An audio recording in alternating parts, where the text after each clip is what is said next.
right, we're back. Judging bouncing balls. Toby joined with JD Torhorst. Thanks for jumping on, JD. How you doing tonight? I am doing well. Thanks for having me. Awesome. Toby, you?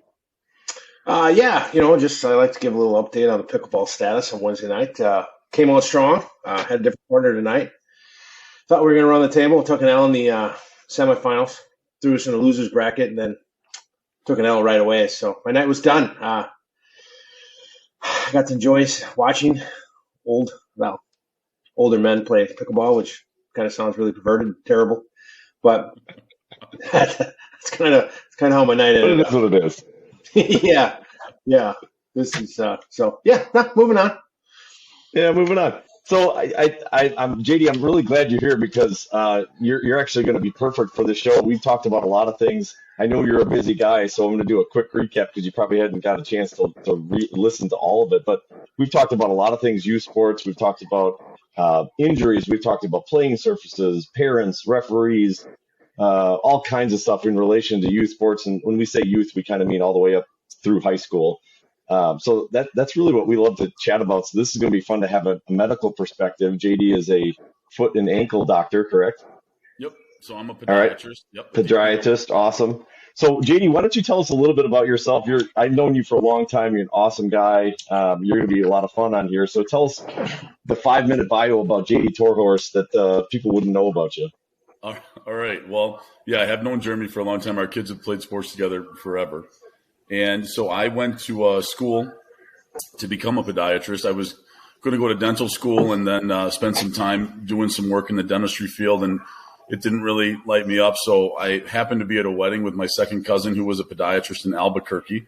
And my father had been an OBGYN, and I'd kind of seen that side of it. And he always said, whatever you do, don't do that, So he had mentioned podiatry a few times to me. And so when I went to that wedding with Stevie, it just kind of fit. The surgical part of it was a lot of fun, and it's an interesting profession. I mean, feet are a little bit different, but what I'm finding is people have foot problems all the time, and then I'm finding that when people have foot problems, it can be very debilitating. So there's a lot of reward in it. So I trained at the University of Louisville, is where I did my surgical residency, and it's 3 years, and we do some surgeries down there and learn how to run a clinic. But my residency was very surgically based, so when I came out, I took a job with a group of people in Wausau that kind of had some different ages, so I could learn more about clinic and learn a different perspective on everything surgically.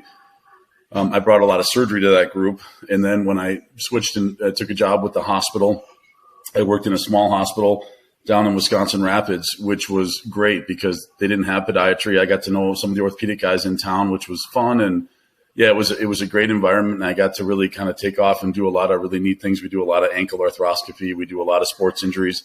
And when I was in residency, I worked with a pediatric orthopedic surgeon, so I did a lot of stuff with kids. And that kind of, as I started my own practice, I ended up doing a lot of things with kids, a lot of sports injuries. And with having 3 kids that are in sports in a town our size, you kind of get to know everybody. And yeah, so from a practice standpoint, I do a lot of stuff with foot and ankle injuries. With sports, with kids, which I think is right up the alley of your show here. Yeah. No, that's awesome. Yeah, and I know you've like you said, you have stayed very busy, and occasionally I've known you've gotten to work on a few old people too. So hopefully I don't find myself in your office. Yeah, right. Well, there are some restrictions, Castleberg. I don't know if we get you in. Yeah. Now that I'm playing some basketball occasionally, I'm like, I hope I don't get hurt. Yeah, that is against medical advice, by the way. Yeah. Where did you graduate from Louisville then with your medical degree? Yeah, so that was my surgical residency. So I went to Des Moines University, which is a podiatry school. There's like 8 podiatry schools in the country. So once you go into podiatry school, then you're kind of tracked into that. And then your residency, you have a choice and you have some options. And so you apply for residencies around the country. The University of Louisville was a very surgical residency, which was what I was most interested in at the time. And yeah, it was a good fit for us. We loved the town. It was, we're not really big city people. We're much happier back in Wisconsin, but it was neat being down there and neat getting to travel around and do different things when I was in school. So we get to spend some time in Albuquerque, some time in North Carolina, some time in South Bend, Indiana. That was a fun part of my education, was the traveling around. So my undergraduate degree was from Iowa State University, and then Des Moines University was down there in Des Moines, Iowa, which we really liked, Des Moines a lot. And then 3 more years at the University of Louisville. I took Which, if you've been to Louisville, you call it Louisville. If you're from Wisconsin, everybody's you call it Louisville. Yep. True story. That's right. That's right. That's right. So That's Oregon. right. That's right. I took a semester of law. I took a little law. I call that law school. I took a meteorology class. But I've never done the medical field. I thought I'd have been great at it, but the drive wasn't there. I'll be honest with you. So, Come on, right? Toby. It's hard to believe. I thought a solid. Anybody who's that upset about losing in the semifinals of their pickleball tournament's got the drive. I can tell. That's all I got left, right? I mean, the world took everything, gave me kids, and took the spirit, took the soul. I'm trying to build something back here with a little pickleball. I did talk everybody. I think we're gonna have a banquet at the end of pickleball. I talked everybody into a chicken dinner and award night. So I feel every good league needs a banquet. Oh, Nice. Yeah. There you go. Absolutely. But so you end up back in the Wausau, and then Steve, you reside in Stevens Point now. Yes. And how old are your kids? So Allie is 16, Carly's 15, and James is 11. Two girls. I got two girls. So I got two older daughters that are 15 months apart, but they're 2 years apart in school. So Allie's a junior now, Carly's a freshman, and then James is 5th grade. Yeah, mine are junior and freshman girls. And you got a daughter that plays soccer with Yeah, Jeremy, so is my that right? freshman daughter plays with Jeremy, and then I have a junior that plays tennis, and she just came home a week ago and said she's playing lacrosse. So we haven't dove too far. Well, Oh, cool. say cool, but we haven't dove too far into that. Yeah, we tried lacrosse for a couple of weeks too. It's a neat sport. Yeah, It's cool. 100 pounds is in your future, Toby. The first payment's been made. The second one will be in 2 weeks, and then I'm sure there'll be a third, fourth, and fifth. So, right.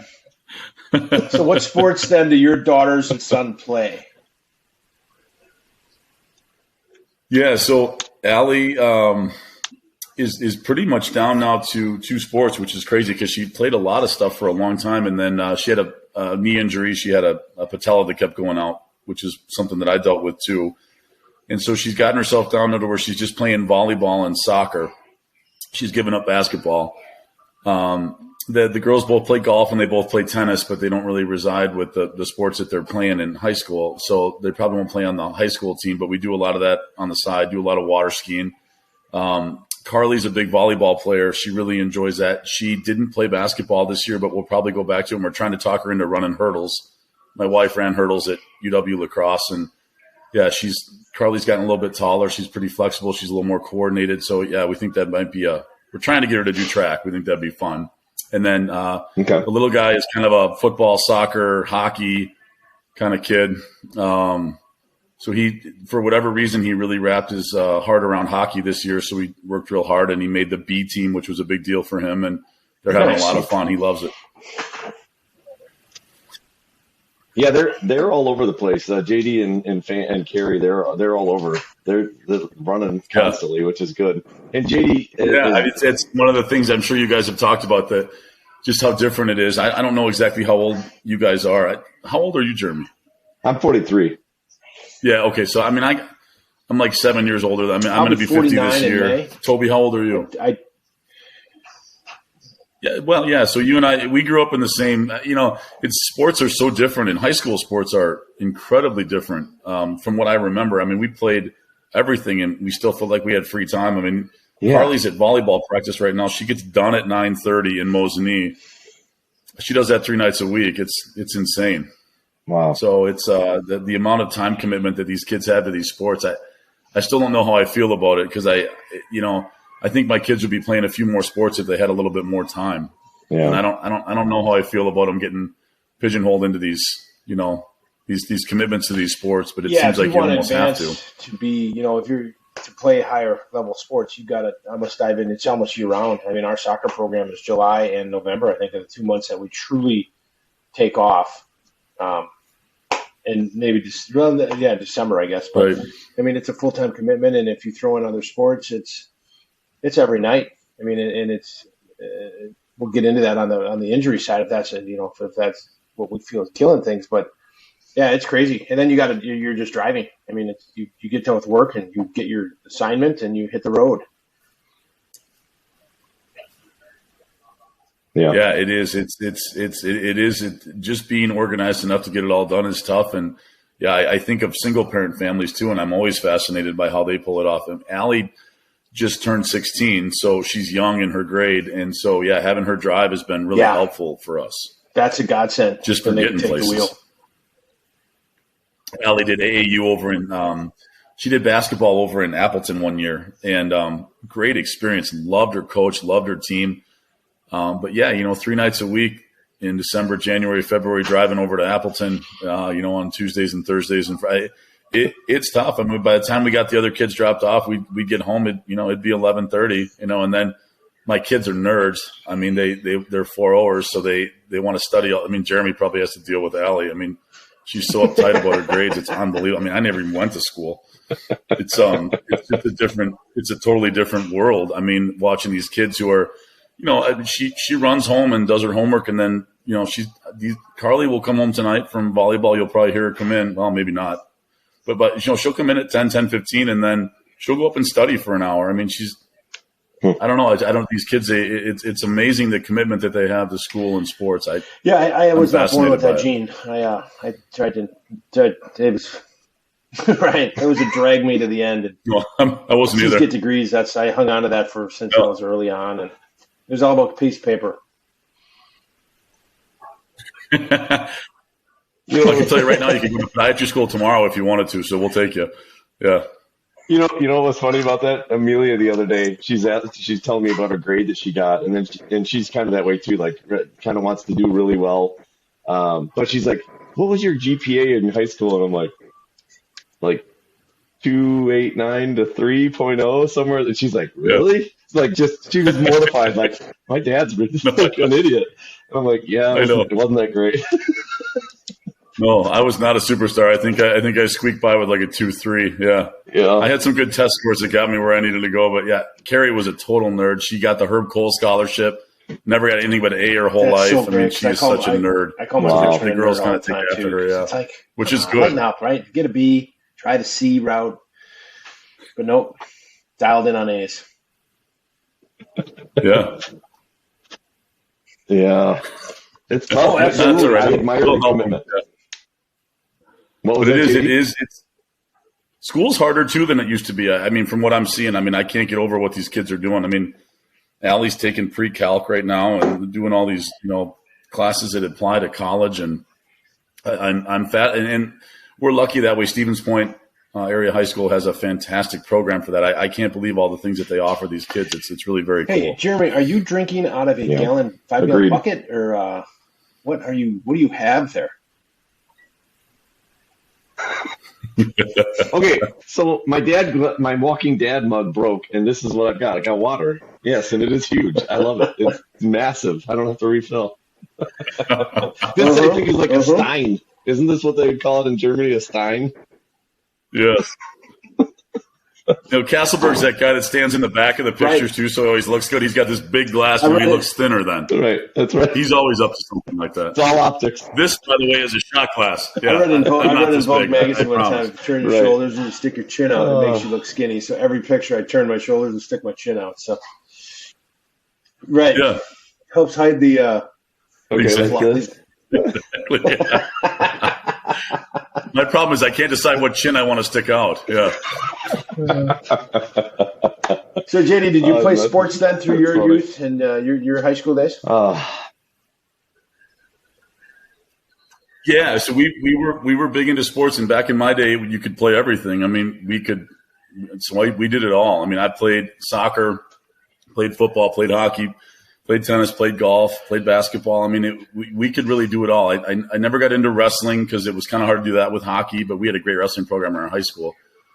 And so, yeah, I had a knee injury my sophomore year where my kneecap broke into a few pieces when it subluxed. And then I was still able to play soccer, but then I finally got, which is really crazy, I finally got so bad, my knee got so bad I really couldn't play soccer anymore. Soccer was just too tough.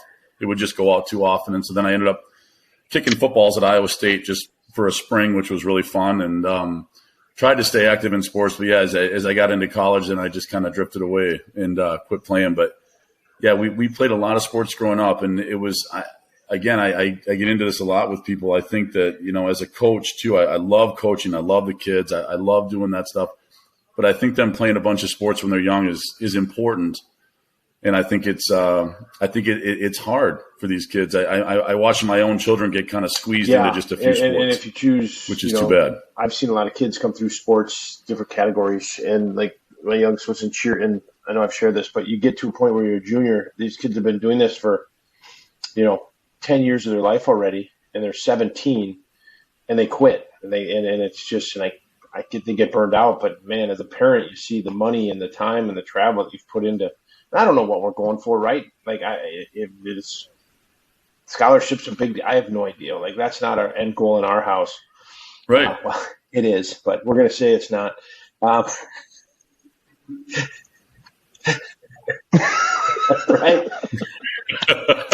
Yeah, there's going to be a period of there. Except that we're going to love them less, but we won't like them very much if they don't get a scholarship. Yeah, no, I know. We feel the same way. Junior year, and they're like, that amount.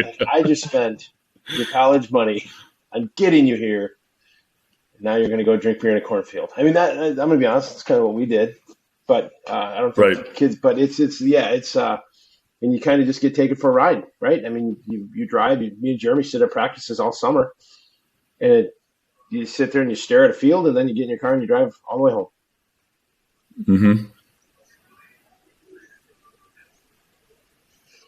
Pretty much. Yeah, it's the things that I've enjoyed about it, I guess, are that AAU year that we traveled so much in the winter.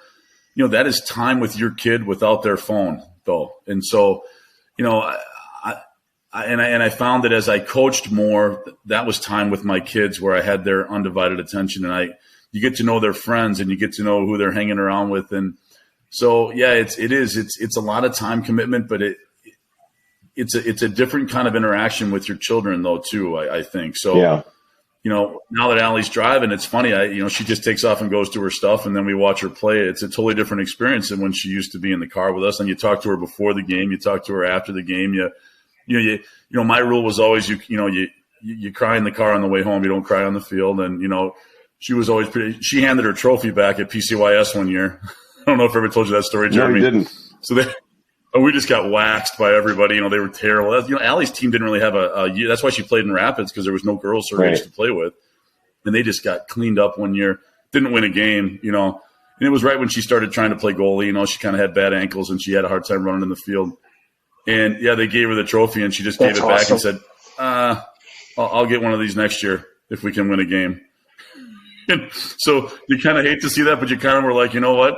I kind of respected that. And then she had a hard time in the car on the way home, but she held it together on the field. And yeah, it was the experiences that these kids get in sports, I just think are so important for life. And yeah, I do. I run into that too, Toby. You watch them kind of burn out. I watched Allie burn out on basketball, and it was tough. It's really hard on my wife because my wife loved basketball, but it's hard. You don't want to push them either because they're pushed in every other direction. Yeah, I remember when that decision happened, and you were kind of that was tough for you guys, and I think it was probably hard on Allie. I talked to you. I even came and talked to you about that. I remember. Yeah. Like, we enjoy the hotel travel, the sitting in the lobby. We've kind of got to know everybody, and then all of a sudden your kid's like, "I'm out." You're like, "But I've got friends. This is about me." Yeah, right. I know. I keep crying on the phone to Jeremy. It's been fun, it's like a divorce. You got to pick between the two. Yeah, I know. It's tough.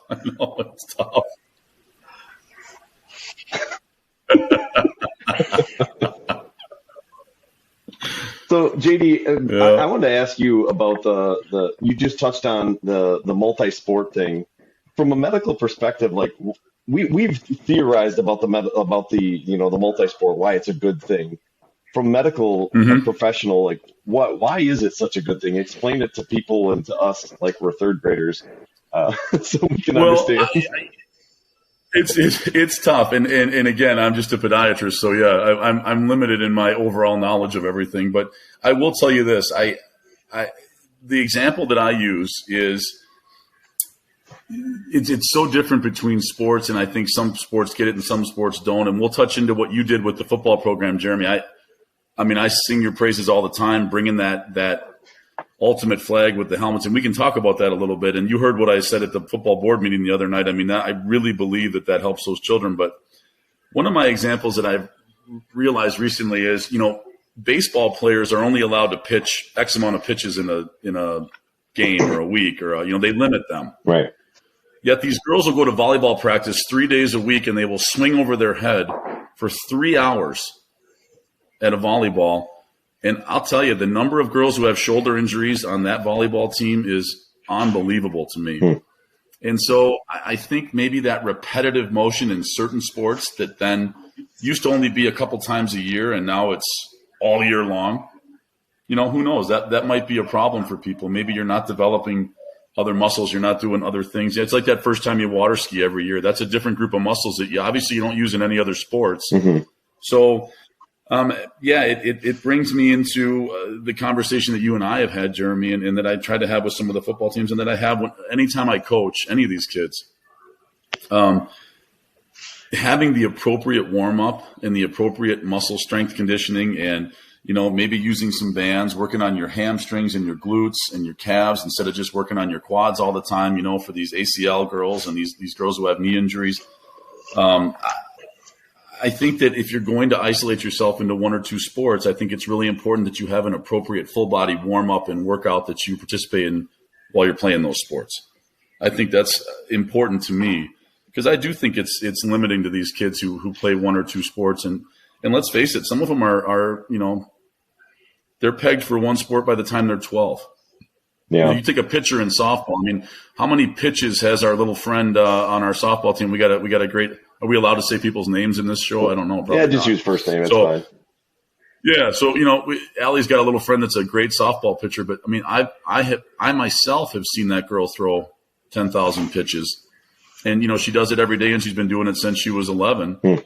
And, she's not having any problems that I'm aware of, but, she's been deemed I'm going to be a college softball pitcher since she was 11, and she's forgone all other sports, and that's what she does. Right. And she's fantastic at it, and she loves it. But it's, is there a potential risk to that kid's arm? I don't know. I think maybe. So do you think it's more that you're actually playing, just giving your body a rest or certain body parts a rest by playing a different sport, or do you actually strengthen, or is it a combination of both where you're strengthening muscles by playing other sports? I think it's a combination of both. I really do. And I say this to my patients a lot. They come in and, when we were kids, if you had Seaver's disease, which is, calcaneal apophysitis, and you were pulling on your Achilles tendon and it was giving you a lot of pain, you had a break, right? I mean, we all had a break. You played football, then you had 2 months off, then you played basketball, then you had 2 months off, then, maybe you played soccer, maybe you played tennis, maybe you just took the summer and went fishing and swimming in the river. But these kids now, they don't ever get a break. Right. And these parents come in to my practice all the time, and I look at them and say, well, your kid needs 4 weeks off, and they look like I just murdered them. I mean, nobody can imagine or even fathom 4 weeks off, whereas, when we were kids, we got 8 weeks off between every sport. And I don't know, what the immediate effect of that is, but I certainly see it in my practice. I realize it when it's not just my gymnasts, it's not just these little girls who, want to be on the gymnastics team and they're practicing 3 days a week. I mean, I can't believe my daughter is practicing 3 times a week, 3 hours a night for volleyball right now. I just can't, it floors me. So, if she gets an ankle injury, that's not going to go away. Right. These kids, they don't have a chance to rest. And, so it's, I think that part of it is certainly a component part of it, Jeremy. I would say that they don't get a break like they used to. And I think those breaks are important. And I think you work other muscles and do other things. And I think that's the idea of that kind of that whole body. There's more of that now. There's a push for that. We have some things in Stevens Point now where you can go and kind of, that D2, that training, that, all those different things that those kids are doing outside of sports. I think that's a good idea. I told my but again, that's just more time. You have to take time before you start. Just strapped for time. They're not warming up at all anymore. They're walking in from outside, putting on their cleats, and they're getting after it. And I'm like, there used to be warm up and then would cool down after. And I think they have to get back to that. You got to stretch out with their bands, and you got to get your muscles and your ligaments ready to go. Right. And I think nobody's doing that.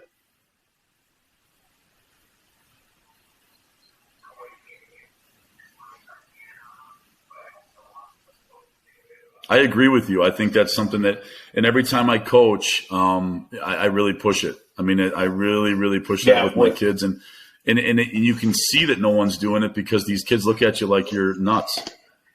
They can't believe it. And Jeremy and I talked about this just the other day in a football board meeting. How much calisthenics is too much? Well, I think more important than the amount of time is the appropriate warm up. Getting yourself ready for the sports you're about to play. You should be able to do that efficiently, quickly, and then get to practice. But I agree with you. The before and after practice has changed because now we're running out of school and we're driving an hour and a half to practice and we're running onto the field and we're running over there playing and we're running back. And some of these little girls are playing volleyball and basketball. So they're going from school right to basketball for 2 hours, right to volleyball for 3 hours, and then home. Mm-hmm. They haven't seen home since 6 a.m. and now they're supposed to study and get up and go to school tomorrow and do it all again. My dad, it's tough. I think they're strapped for time. If you didn't want to take me to practice, he just said, we're not going to practice. Nowadays, if I said that to my kid, I probably have child protective services here. Again. Yeah.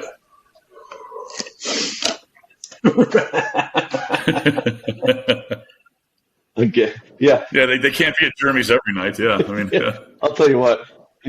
That is true. Our daughters are so similar in that way, man. I swear, if I tell them like Amelia that we were going to miss a practice, it's just like the world has ended, and I'm like, honey, it's going to be okay. Like we'll figure it out. But yeah, you're right, Toby. It is a expectation that you have to be everywhere or competing every time, and it's just sometimes I think it's okay mentally and physically if there's a little break there. So. Yeah, I think the kids feel that they're missing something or missing out, and someone's going to get ahead of them. Everything's so competitive now. It's hard for them to miss. I see it in their eyes when I tell them you're going to be out for a couple of weeks. They can't believe it. Yeah. We had a little hockey player who he broke his ankle, and then he was going off to play pro hockey, and so we fixed his ankle, and it was amazing because he came to his first post-op and he looked at me and he said, I can't. This is the longest I've ever been off the ice in my life because he'd been off the ice for 2 weeks. So since he was 5, he's skated every week his whole life. Wow. So it's just it's just a different world that these kids are being brought up in. It wasn't that way when we were younger. I don't care what a great athlete you were. You weren't doing one sport the whole year like that, and the parents weren't that focused or that able to do that for you. Hockey was crazy. We could never get ice time when we were kids. That was the hardest part. And I grew up. It was hard to get on the ice. These kids are on there every day. They're playing summer. They're playing. And I remember when I was a kid, it's unbelievable. I lived at their house because they were my age. We had a blast. But every weekend we were traveling for hockey. I didn't play. I just had fun hanging out. But this is crazy, right? Like we're gone all the time, and here we are. I have kids, and I'm like. I'm that parent, every hotel, I got more hotel points than I should. Like I said, but it's kind of turned into a family event. I think with a lot of teams, I know some different younger hockey or soccer groups on our team too. So, and I think that parents have found a way to adapt into enjoying the time and then the kids. And, but man, it's everybody. Every league is a hockey league now.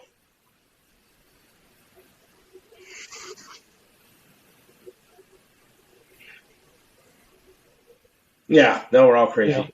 Yeah. You're right. You're saying every sport is like it was when we were kids playing hockey. Those were the crazy people. Now we're all like that in every sport. Yeah, exactly. Isn't that the truth? Yeah, and that's what I was saying earlier. We've really tried to turn. You have to turn that into a positive with your family because that's what you're doing with your family now. Is you're traveling for your sport. We need a couple of players. We're losing them. My youngest daughter, she quit playing soccer a few years ago. Yep. She just wasn't really. She tried. She came back and tried to play that 1 year, Jeremy. They needed some numbers. Yep. So she's fast, but she'd really never played soccer. So, it was one thing to run down and chase the ball, then it was another thing to kick it when you got there. So she tried. She gave it her best, but she just wasn't. She was always a really good athlete. That's what I always knew about Carly. Just really good athlete, really good head on her shoulders. Like really determined, and so that's where she was excellent. You could just tell she just hadn't touched the ball a lot, and I think if you give her a good couple seasons, she'd be right back in the mix with everybody. That's just the way she is. She picks stuff up really quick. Yeah.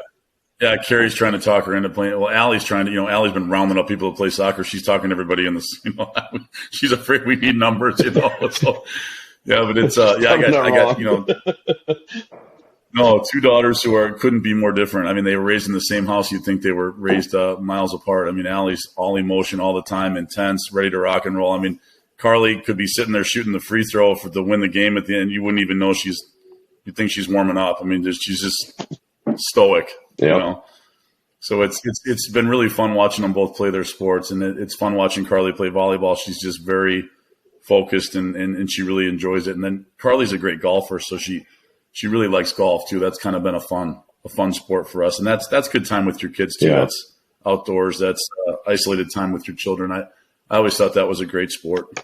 Is she going to play for the high school? Well, golf is when volleyball is. So she really likes volleyball the best. Yeah, but yeah, she qualifies for that state thing every year in golf. You sound really into it there with that state thing. Drive, chip, and putt thing. It's really fun. That's really cool. If your kids aren't in drive, chip, and putt, that's kind of a cool thing to go and do. Okay. So yeah, I would recommend. Right. Yeah, I can't keep it all straight, man. Carrie just says, "Hey, you're driving here tonight," and I'm like, "Awesome. Which kid am I taking?" And off I go. Yeah. Speaking of which, if you don't know anything, you don't know Carrie, Toby, but Carrie is like on top of everything. She's the glue. She's kind of like Sarah. Sarah holds everything together here, but we all need those people in our lives, right? That hold everything together. Well, yeah. I mean, I always say whenever I'm coaching, it has nothing to do with me coaching. It's who's the team mom and how good are they. Right. Yeah. So my best years are always my good years with my team moms. If you got a good team mom, terrible job too. You're set. It's just constant. Yeah. We have one on our soccer team. She's fantastic. And anybody can coach, but to organize everything, that's a skill. Yeah, for sure. Super 8 in the corner of town. We're at the Hilton, so we all kind of agree that that's pretty. We appreciate her.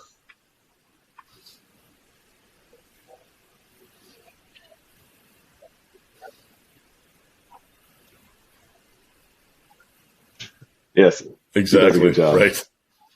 So, hey, JD, have you seen, back to the injuries thing, have you seen a rise or an uptick in any certain type of injury that you found interesting, or is that there's just generally a malaise? Well, again, I kind of pay attention to it as it affects my practice and as it affects my kids, right? So, again, the knee injuries, I don't know if there's been an increase in knee injuries or not, since I'm not really a knee guy. Okay.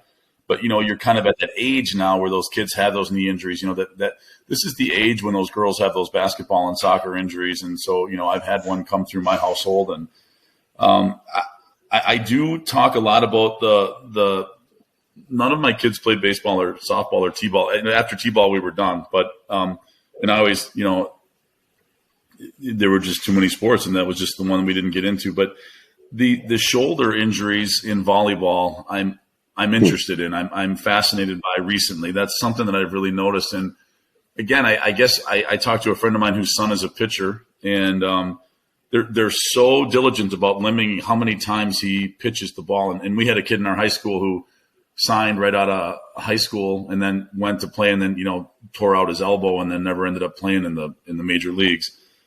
But I think about these kids with volleyball, and I do watch that, and I do see these shoulders on these girls with these volleyball, because I can't get over how many times a day they are swinging as hard as they can over their head, which is, I would think, quite similar to a pitch. Throwing a baseball.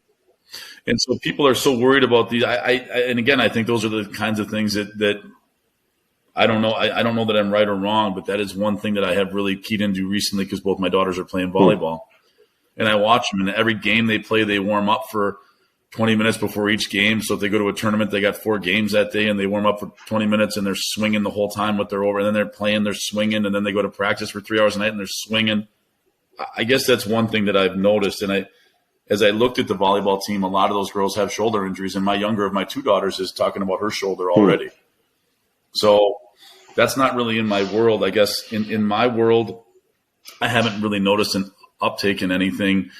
Other than I think kids are just playing sports more, so you're going to get more injuries. We didn't play as much as they play, and if whether or not you're going to get hurt screwing around with your buddies, you can. I mean, you can get hurt, slipping on the ice. But I think these kids are in a competitive environment so much more now. They're not warming up as much as we used to, Toby, like you're saying. And when we used to practice soccer once a week for 2 hours, and about 3/4 of that was just screwing around. These kids are practicing soccer 9 hours a week and then playing in tournaments that have 6 or 7 games on a weekend every week for 9 months. Warm-ups and that, and I always found it fascinating. More time to get injured. Baseball when they put people on pitch counts. Yet I think that's the only uptake I would say that I've really seen in injury. And then they throw bullpen for an hour, and they throw like 400 pitches, and then they're like, oh, we're going to cut them at 80. And I'm like, really?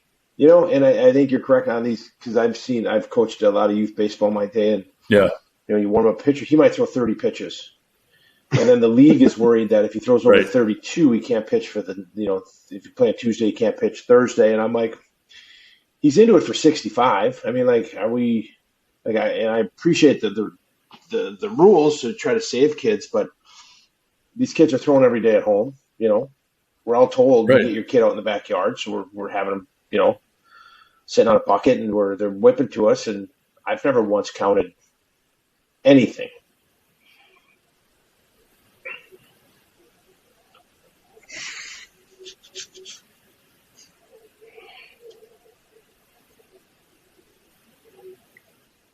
Right.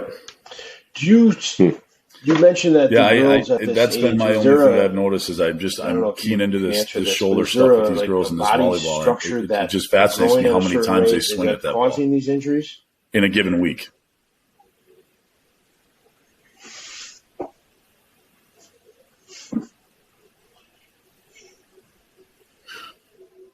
Well, yeah.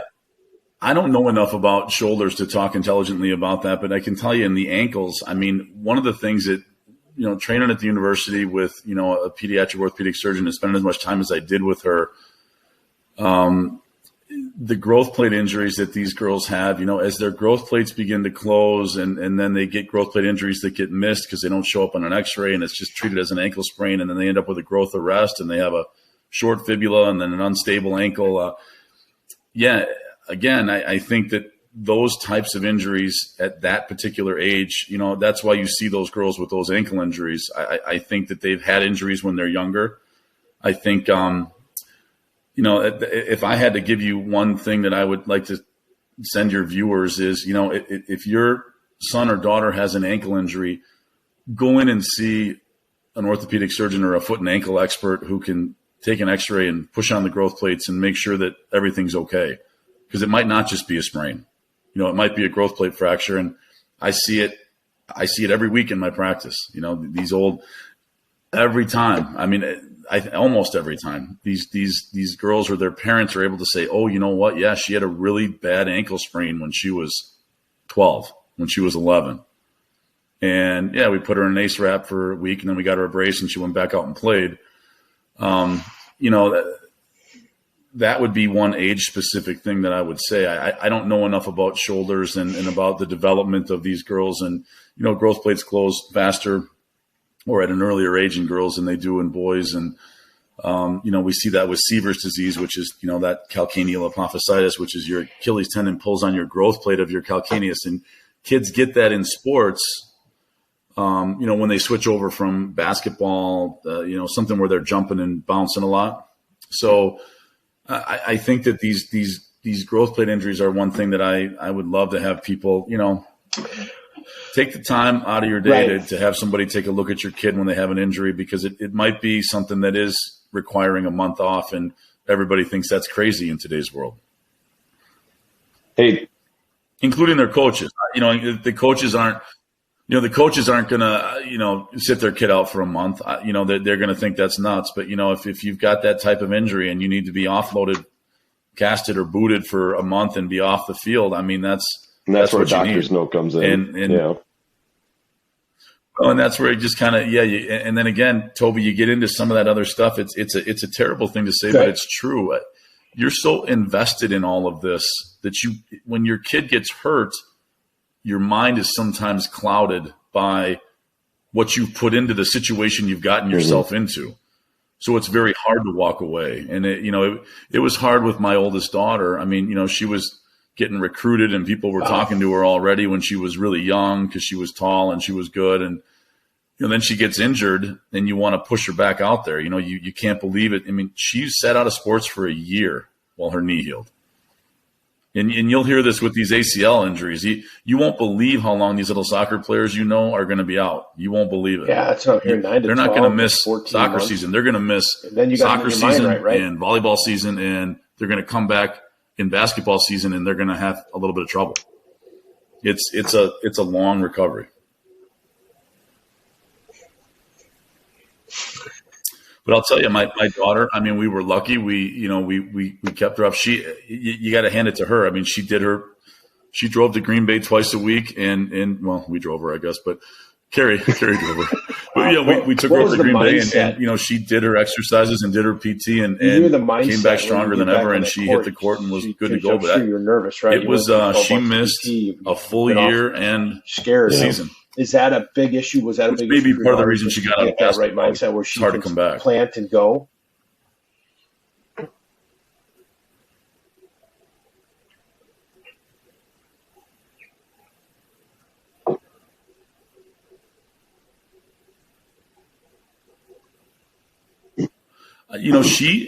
I got to hand it to the team that worked with her.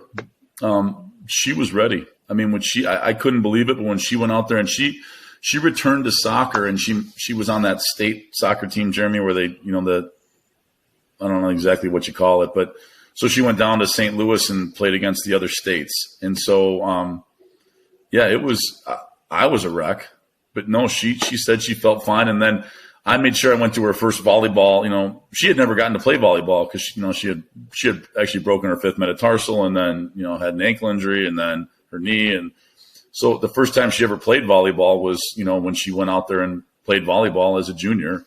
And it was, it was scary for me, but not for her. She was ready. But I think it's because she had a very strong therapist and a very strong surgeon who said, hey, look, this is what it's going to be. And I'll tell you, Pat told us that first day how long it was going to be. And I didn't believe it. I was like, there's no way. I mean, I'd had 14 knee surgeries. I mean, shit, there was one time I played 2 weeks after a knee surgery because we were going to state in hockey. But, I couldn't walk for a month afterwards. So he was committed and she was committed and she came back and was very strong. But, yeah, I think it's hard. You can't believe how long it is. And Toby, I think what you said is right. I see it on these parents' faces all the time in my office. You can see them doing the math on this. You can see it. You can watch it.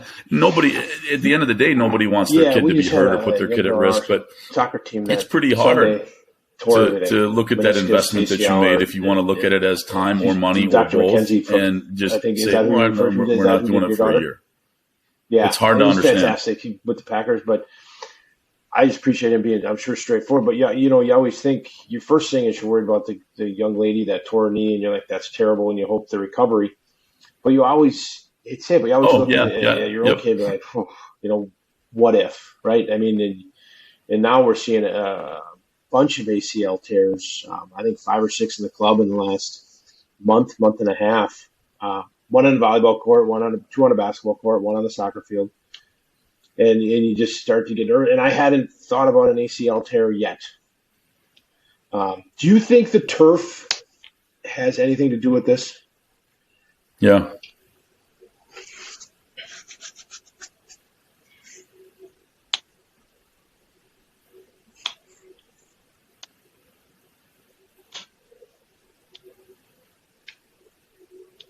Well, it's hard for me to talk medically about that, but I can talk to you personally about that. I mean, I can tell you after my knee surgeries, turf terrified me. I mean, the sight of it was when Notre Dame had me down to their camp and, I blew my knee out in the first 30 seconds on that turf field. I mean, I can still remember looking up at Touchdown Jesus thinking, I don't ever want to walk on turf ever again in my life. And, Jeremy and I were talking about this earlier. Turf is different now, This stuff we play football on and these turf fields, these rubberized, I think it's much easier on these than I really felt when we were kids. I mean, turf was a concrete floor with some carpeting on it, and that was our turf. It hurt when you hit the ground and the ball bounced weird, and now it's different. But yeah, I do think the turf could play a part in that, and I'd be interested to hear a guy who is a little bit more into knees and what he or she may say about turf injuries with those knees. With my daughter, her foot got stuck. It was on grass that she hurt herself, and she was just throwing the ball out. But again, Allie grew. She's 6 feet tall. She grew. It seemed like she grew a foot in 1 year, and then her knee went out. She had an elevated kneecap that would kind of sat laterally like mine did, and out it went. What I kick myself for is, should we have been doing these things that she did after her injury? I mean, should these girls be doing those things before they get injured? Should these people that do these rehabs after your knee surgery, and hopefully you never hear it, but I mean, you don't know how many times we've heard, and I can name 3 of them right now, people who had ACL injuries and blew their other ACL when they came back. I've seen that a couple times. I mean, I can name 3 of them right off the top of my head right now. It's because maybe you're not ready when you go back, or you're scared, or you're this or you're that. But it's I don't know the right answer to that. I can't say that turf is worse, but anything that catches your foot and we're going so much faster and so much stronger, and everything's so hardcore now. I think that's part of it. I wouldn't blame the turf, I guess, as much as I would blame the hours that these kids are out there. I think they just play too much. If you wanted to blame something, that's what I would blame.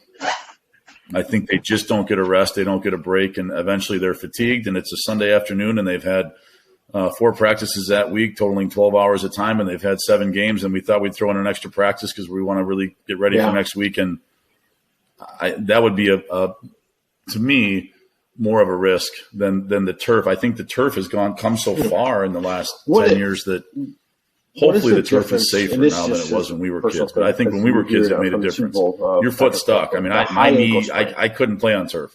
If I played on turf, my knee swelled up for 2 weeks. If I played on grass, I was fine.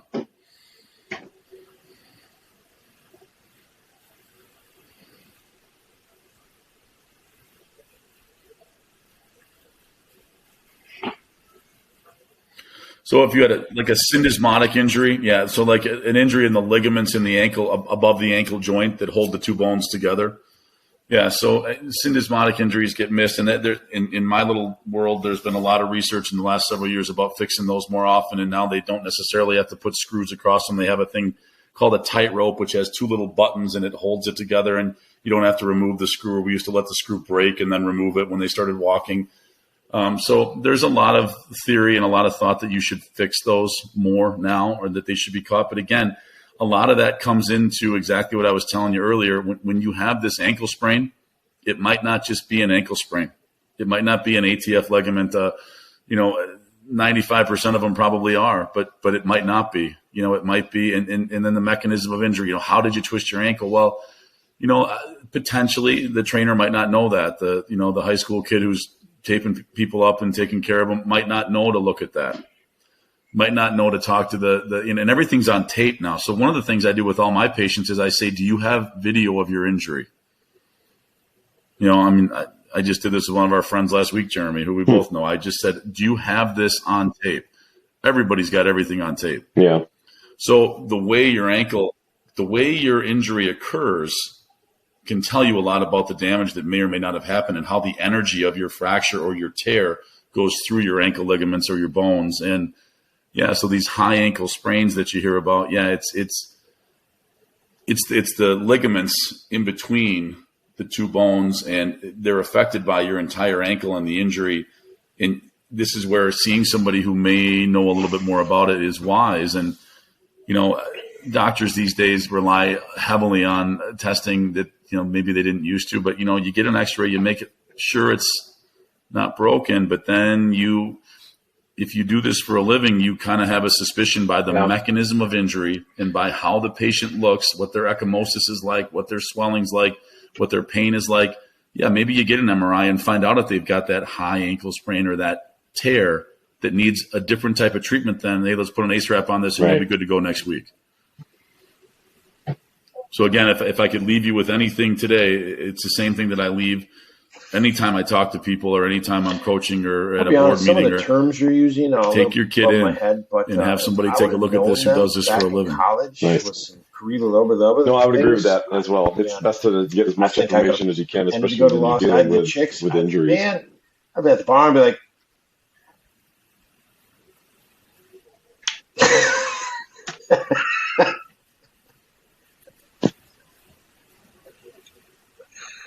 See, and I,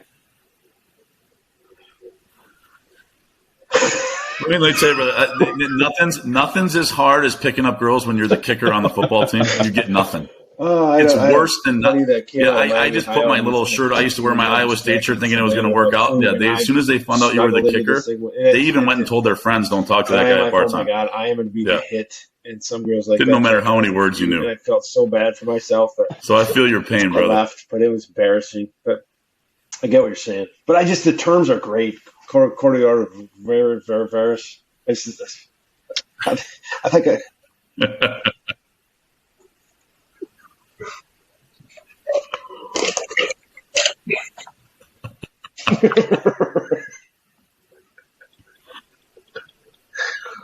right.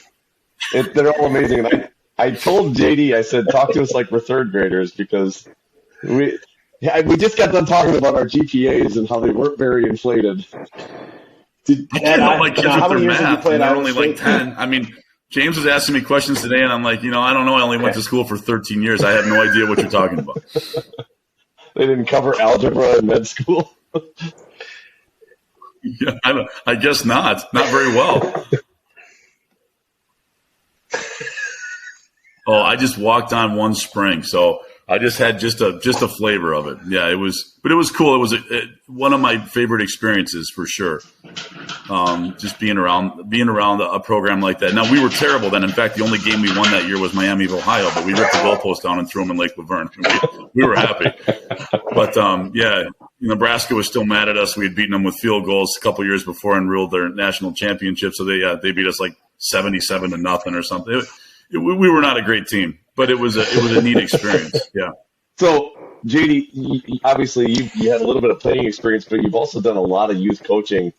What are some of the fun things that you've seen as a youth head coach or a coach? Because I know I've encountered a couple of your stories, but you've got this big booming voice out in the field, so sometimes parents take that the wrong way because they think that you're mad, but really you just got a big voice. So Well, it's interesting. I have lots of parents come up to me. Just this weekend, a guy, they can't believe how positive I can be when I'm coaching. And it's, if you fall in love with your kids, which you shouldn't be coaching if you don't, then it's easy, And I'm lucky that I'm coaching. Usually I coach the C hockey team. It's a different group of kids, right? And I coached, the PCYS soccer kids. We had all varying levels of skill, and you just have some fun with them. You give everybody a nickname, and as long as you're having fun and loving those kids, it's my favorite thing I've done is coaching. And then one of my favorite things is when you see a kid you coached 5 or 6 years ago, and he comes up and says, "Hey, coach, how you doing?" And that's my favorite thing. I mean, that I was just talking to a buddy of mine who coached some hockey too, and he made a really interesting comment to me. Mike said, "You give me 10 kids and put them in my rink." He's got a rink behind his house. Those kids will go out there and play and have the most fun for 2 or 3 hours. You'll have to drag them off the ice.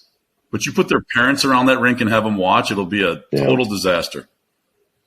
And I thought, that's sad, but it's interesting. I think a bigger part of coaching than people realize is dealing with the parents. So the first thing I always do whenever I coach is I walk right up to everybody. I have a meeting the first day and say, "Does anybody want to help? I'd love to have you." And one year I did that in football. We had 8 coaches that year, Jeremy. I think the year that Al helped me, and we had such a great year. We had so much fun, and the kids got so much individual attention, and the parent. we were such a close team. That was probably my favorite team I've ever coached. And we were a bunch of kids that it was kind of the extra team that nobody wanted that year in football. A lot of kids who hadn't played, a lot of kids whose, parents hadn't done it before. We had a blast. And I think, coaching, it's important these days to get the parents at least involved.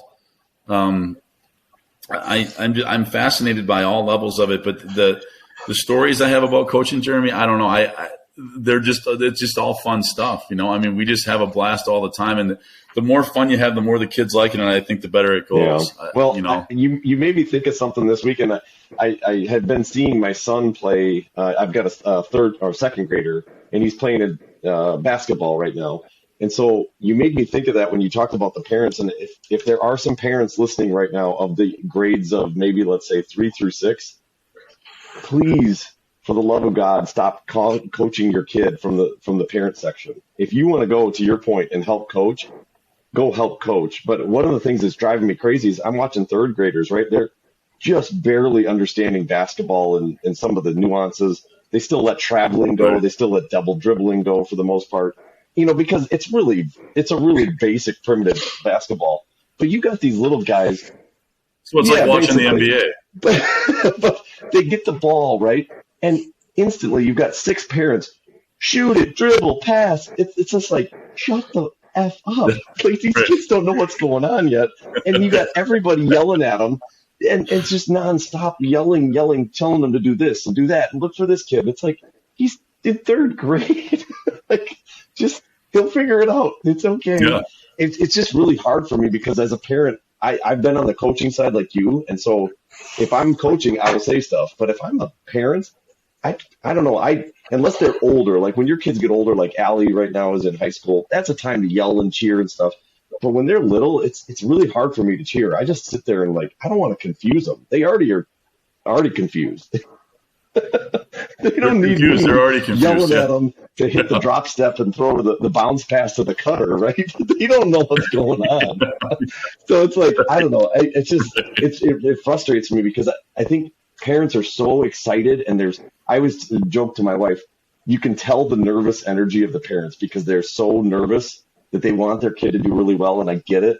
But they just trying to give them all this advice, and I think it kind of paralyzes kids a little bit at times. So I don't know. Yeah, I agree with you. It's another reason that I like getting the coaches, the parents involved a little bit in the coaching, even if they just come once in a while.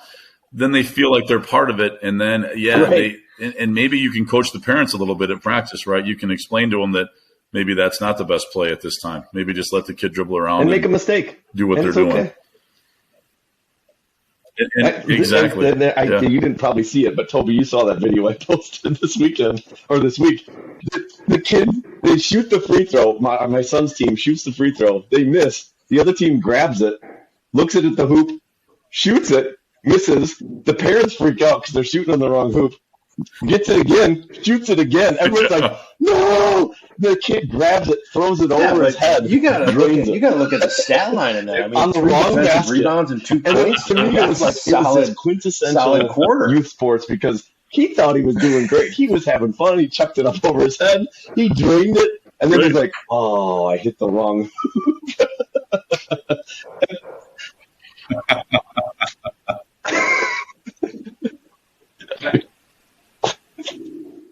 Exactly. But it was pretty awesome. And to me, it's like, that was just a fun moment. Like, who cares if they won or they lost? It was just a fun moment. It's like, it's one of those things you don't get to see. They're young. Who cares? Yeah. Well, those are the great stories, right? I mean, the little kid dribbling down the field and his pants falling down, scoring on the wrong goal. I mean, all that stuff is that's what makes it. It's like watching those little kids play football with those big bobbleheads running around and watching those little kids skate on the ice. It's so fun. And that's another thing that maybe, to Toby's point, I think it stayed fun longer when we were kids. It gets not fun earlier now. By 4th and 5th grade, we got people who think that they're lining their kid up for their next college scholarship. And I don't know. I think that's a change that's occurred. It's not as fun as it used to be. And the parents used to kind of sit and just watch. And I think the parents are all more involved now because it seems like there's just more on the line all the time. I have a dedicated maybe building too for invested, softball. maybe uneducated to what's going on. But dedicated for I don't think anybody's out there trying to do something terrible, but I think they're trying to help and they're making it worse. Good point. They're not trying, but they're not trained. So it seems like they've made it a business, and God bless them. I mean, that's part of what we do, but it's we've done. There's an ETS program here, which was fantastic for Macy. It was a weightlifting and speed agility. That was another center. So now there's the driveway. There's every sport has its own building of training, and if you discuss with kids and they're like, "Oh, I'm not doing that," it's almost like you're falling behind, and it's so not the case. But you get this mentality where you have to be doing something to build your team, yourself better. When I think, everything you said is just maybe taking a month off would be the greatest thing that you could ever do for yourself.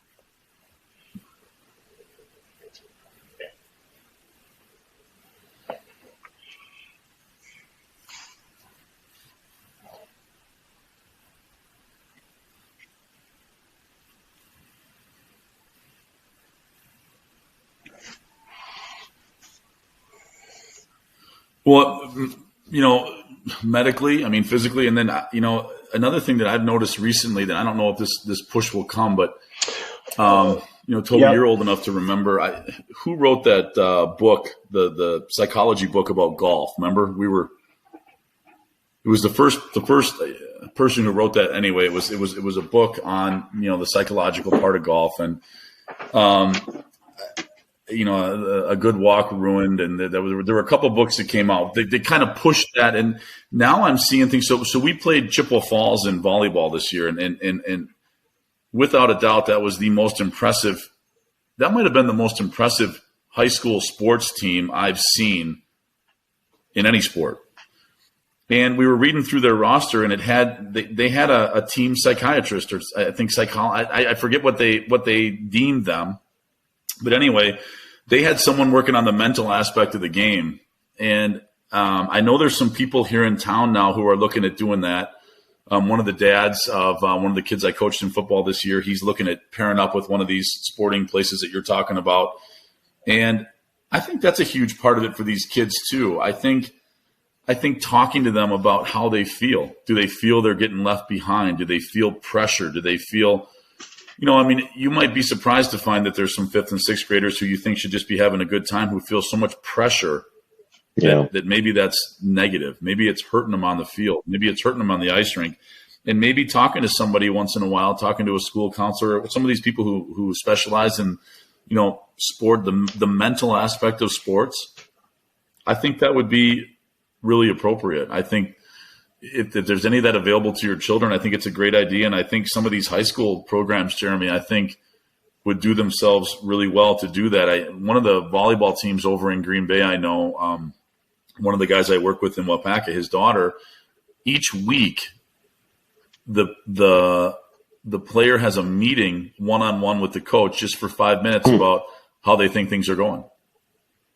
And I think sometimes as coaches, we forget to do that. You forget to ask these kids. And when you're coaching little kids, it's always kind of hard, because they're just a mob. But, if you can get these kids alone, it's one of the things I always try to do when I'm coaching. I try to develop some kind of a personal relationship with their parents and with the kids. Because, maybe they'll tell you what they're worried about. Maybe they'll, and you never know what they want. Their parents might want them to play all the time. And the kid might say, hey, I don't really want to play all the time. I kind of want to just be on the team, and I like going in and playing, center defense, couple minutes, first half, couple minutes. I had one kid I remember him coming to me and telling me that. And then his parents were telling me that, they wanted to get him up and do more and play more. And what he really wanted is he just wanted to be part of the team and just kind of do his thing. And maybe the mental aspect is something that we haven't delved into yet. And maybe it's something that we should. Talk to her. Because I agree with you, Toby. I think these kids, chatting, and I'm like, I see it in their eyes. I see it in their parents' eyes. They feel like if they're not pushing all the time, they're getting left behind. And I agree with you. That was probably the best thing she ever had, right? But who am I to say? I mean, that's how they feel, I think. Mackenzie came at it from her point of view instead of, pissed off dad after a long day of work that just spent $50 on his daughter sitting around talking to somebody. But I think that's a huge aspect. One of the soccer players actually from that, Jeremy, you know her, she played with the Glory. She stayed with a friend. They host her, and she had a sports psychologist she would call on a weekly basis and talk. And I've never heard of that. And I think you're onto something there, because I think that would free some mindset of some kids just being able to speak freely.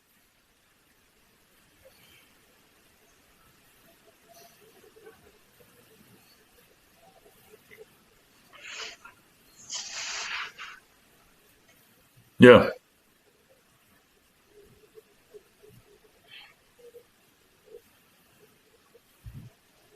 Yeah.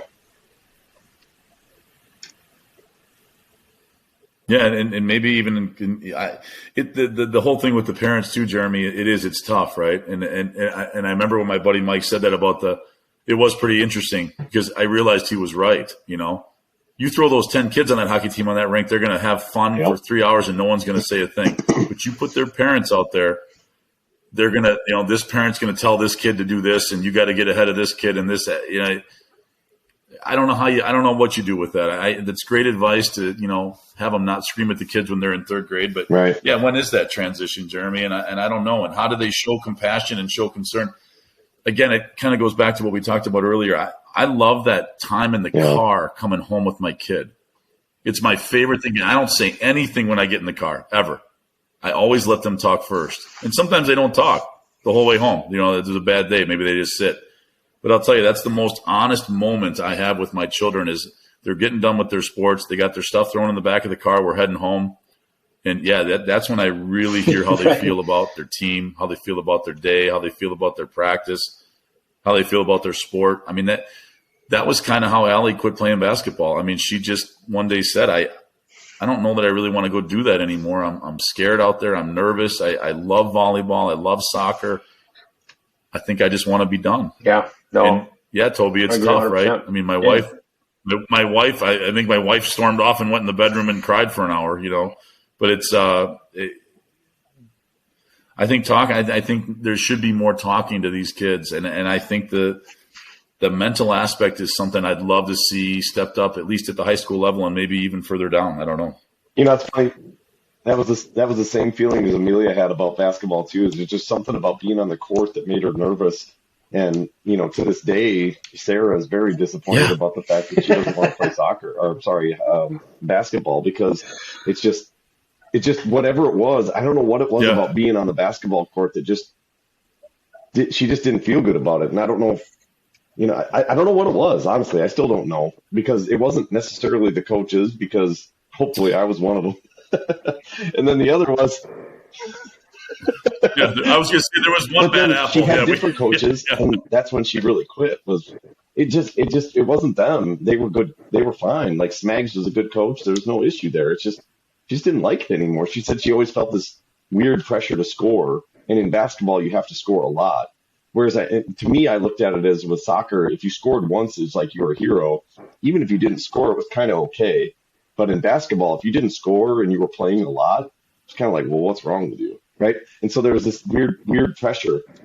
Yeah. It was a weird pressure to kind of score. And that just, I don't know, it just made her not enjoy it very much. So I don't know if that's kind of what Allie had, but it's just kind of interesting how basketball is that way.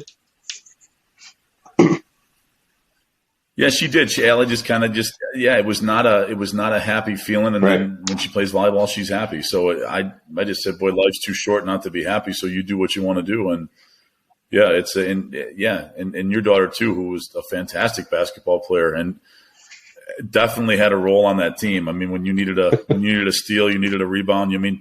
I think she was the leading rebounder. I mean, if you went by height, I mean, per inch, she had the most rebounds in the country, I'm sure. I mean, that girl could get in there and get rebounds. Funny. I mean, it was unreal. But yeah, Allie was the same way. She just kind of, and I don't know, Toby. It's interesting to talk to you because it is. You forget how much you have into this, and so sometimes you cut your nose off to spite your face. You push them to the point that it's what they wanted. I always tell the guys at the country club that. They always laugh at me. They're always like, you could have joined at Pebble Beach and played twice out there for the same price you paid here for playing twice. But last year we didn't play golf because the kids didn't want. It's just fun. They just Right. didn't want to go. But next year they might.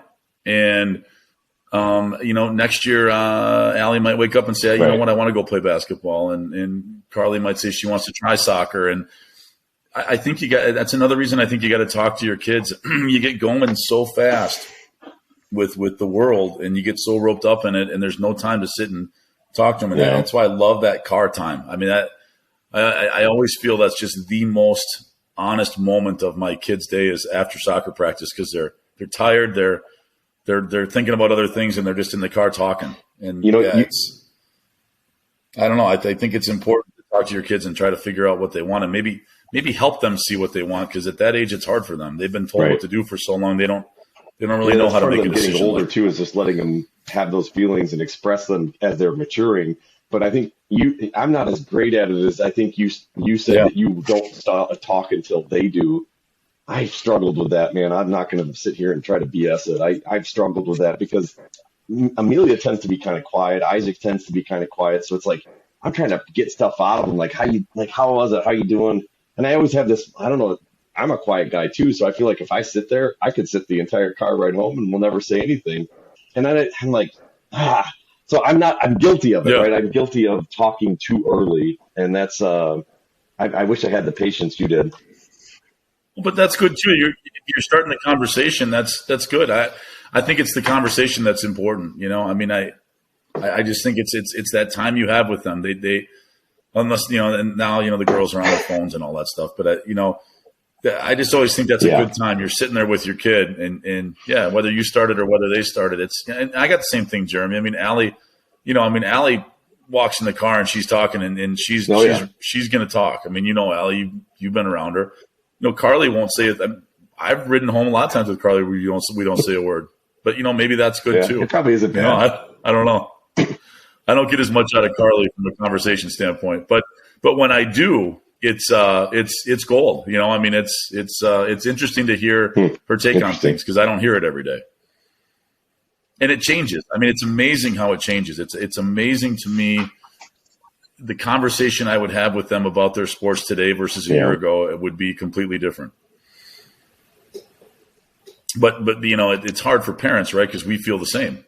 We haven't changed at all. We're still putting them in all the club practices and driving them here and there, and we think soccer is just the same as it was last year. It seems the same. It's the same parents. It's the same field. It's the same. Right? You $380 a weekend for a hotel room. It's the same $600 for Madison and Milwaukee. To us, it's the same, but to them, I think it maybe it changes. Next thing like last year we played. You just got to kind of be careful to watch those subtle changes in them. I think. I don't know. And then sometimes kids need a push. Can we play with them? So and now it's now tough. we're. I don't know what the right answer St. is. Louis For sure. and then Florida, and you're like, at what point can we just be thankful and maybe celebrate a win instead of constantly trying to one up ourselves?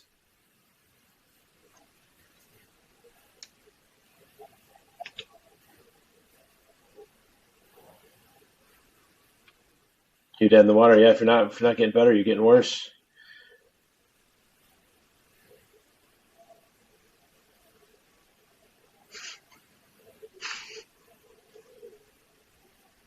Yeah, I don't know. That's a bigger statement. That's that TFPM. There's a good argument too that we once you quit pushing, you're dead, right? I mean, so the MO. Yeah, I think it's fine to push. I think it's fine to challenge. Yeah. I think it's it's really working out for us. Those kids, they love it, especially if they can play. I mean, you guys roped in the Thunder too. You got a great thing going. I mean, enjoy it. Take it while you got it. Run with it.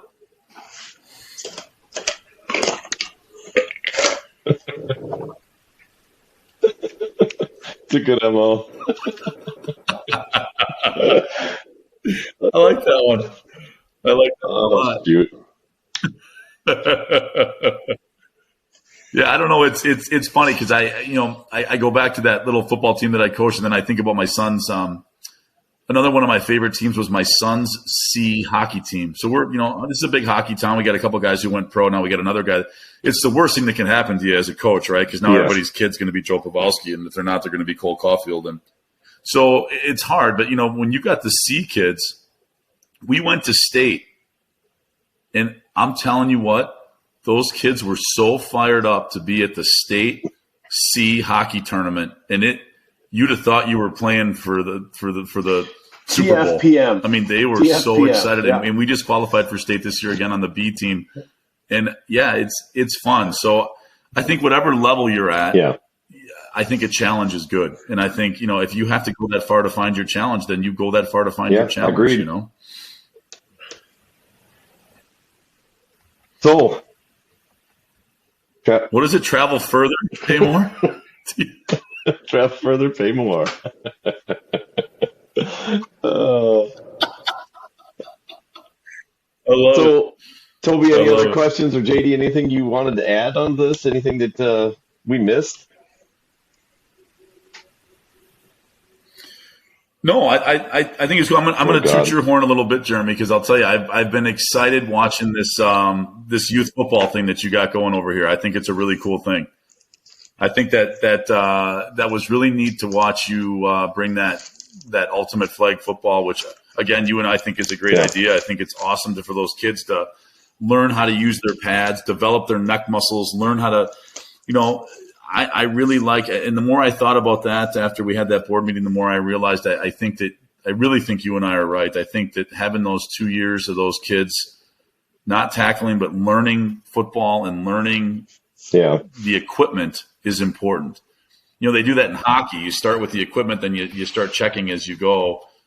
Yeah, I think that's a really cool thing. And I think it's a good that football program is a really interesting evolution in discussion of sports. Kind of sums up what we've been talking about today. Mm-hmm. It's ever changing and like the concussion protocols. And then now all of a sudden we're talking about ACLs and we're, is it the turf? Is it who knows what it is, right? But sports and kids sports are ever changing. And I think it's important. I mean, from a medical standpoint, if I were going to leave you with some medical stuff, I think, when in doubt, get your kid in to see somebody and get them in to see somebody who knows what they're talking about. I mean, there's terrible things going on in medicine right now. I mean, medicine is a mess. I mean, my dad's last thing he said to me before he died was, "Don't go into medicine. You'll be sorry." But, the changes that are good are there's men and women who specialize in almost everything now. I mean, I'm incredibly specialized in what I do. And even within an orthopedic surgeon, these orthopedic surgeons who are brilliant men and women, they've got specialized members in their groups. They have these big groups, and there'll be a woman who does hands and a guy who does shoulders and a foot and ankle person. If you think your kid might be hurt, my only advice I would give you is it's worth the time to go in and talk to somebody and make sure it's not a little nagging injury that maybe needs a little bit of rest before it comes something terrible. Yeah. Well, like recently with Amelia breaking her collarbone, the thing that frustrated me about it's like I was pretty sure she broke it when she did it. I knew what the solution was, generally speaking, is you sling it, and it is what it is. But the thing about going in and getting it x-rayed was you knew definitively what it was, and we knew definitively that we didn't have to do something else like get it set or get it operated on. Or it's like you kind of brought some closure to the issue. And as much as, in the end, all we had to do was sling it. So we could have theoretically not gone in and just slung it. But then we would have always wondered, well, did she really break it or did she not break it? And so you're right. It's good to go just get it in, get some closure, get a second opinion, especially one that's unbiased and doesn't have, like we've talked about, some of the other emotions that are built up in that decision. Somebody that's going to tell you, no, you need to shut it down and you need to just be okay with that. And so I think it's good advice. Yeah, that's a very good point. I mean, it does give you some closure, and we see that a lot with people when they come in. You just want the X-ray. You just want to know that it's okay. And if you don't take care of it, you're right. Then it bugs. And as a parent, that's your worst nightmare, right? You don't do something and then something terrible happens. I was rooting for you. Did I do the right thing? Yep. So, and as Allie would say, as long as she's back for soccer, she doesn't care. That's so true. That's funny. So we have a new soccer coach here. Is he a teacher? Point, Wisconsin. It's not me, Toby. It's not me, Toby. Don't worry. I heard that. I wanted it to be. I was rooting Allie, for Jeremy. good first impression. Yeah. It was like a brief interaction. Amelia was like, I only said hi to him, and she's like, but he seemed nice enough. Okay, good. Allie really liked him. That's awesome. Allie really liked him. Yeah. Yeah, she's excited. She's excited. She's I told her you got to start rounding your team up and you guys got to start talking and start getting together and get someone from every grade, get them over to the house, get Amelia over, get one of the seniors over, get a sophomore over, get everybody together and start, getting that team, bringing somebody in from overseas, that team thing going. That's one nice thing about these club sports is these kids they're better. Everybody with an accent together all year. That is fun. That's one thing about high school sports is you bond with your team and then it's over. So the more time they can spend together, it's I not a think teacher, better. Toby.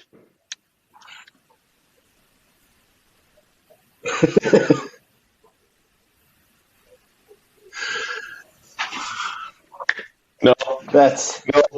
He doesn't. Maybe he can learn accents. Yes, I know. I told Dave this. I said we got to get a guy or a gal with an accent, and nothing. He's got a Midwestern. He's from Medford. He's from Wausau. I mean, he doesn't have any kind of accent. It's unreal. It's unreal. Just a youper. So yeah. No. Anyways, that's youper. That's right. So that's good. All right. So here's what I've got for show titles today. I've got two options, and we'll see which ones you like. We could either you just said this one, right? Don't go into medicine. You'll be sorry. I thought that one was pretty good. And then the other one is nothing's harder to pick up chicks than being a kicker. Being the kicker on the football team.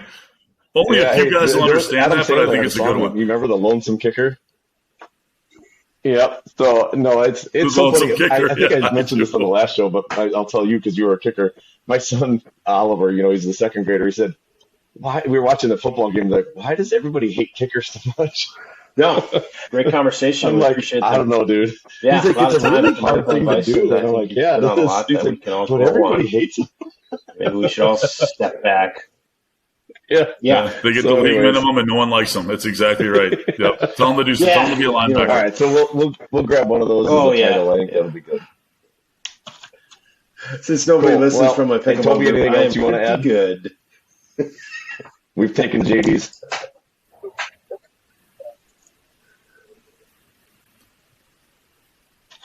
Yeah. So. Yeah, it was really nice to meet you, Toby, and hopefully I'll get to meet you in person someday. Hopefully not on the pickleball court. I heard you're a killer, but now that I know you're mortal, maybe it's all right. There we go. All right, what we should do, though, I'm through there quite often for work. We're talking about going to the Bayport cross game. And, we might bump paths here, JD, with Stocker down the road at some point. I wouldn't be surprised if we cross paths. That'd be good. Yeah. Yeah. Well, that would be fun. Well, perfect. Otherwise, we'll play some doubles pickleball, and you can have Castleberg.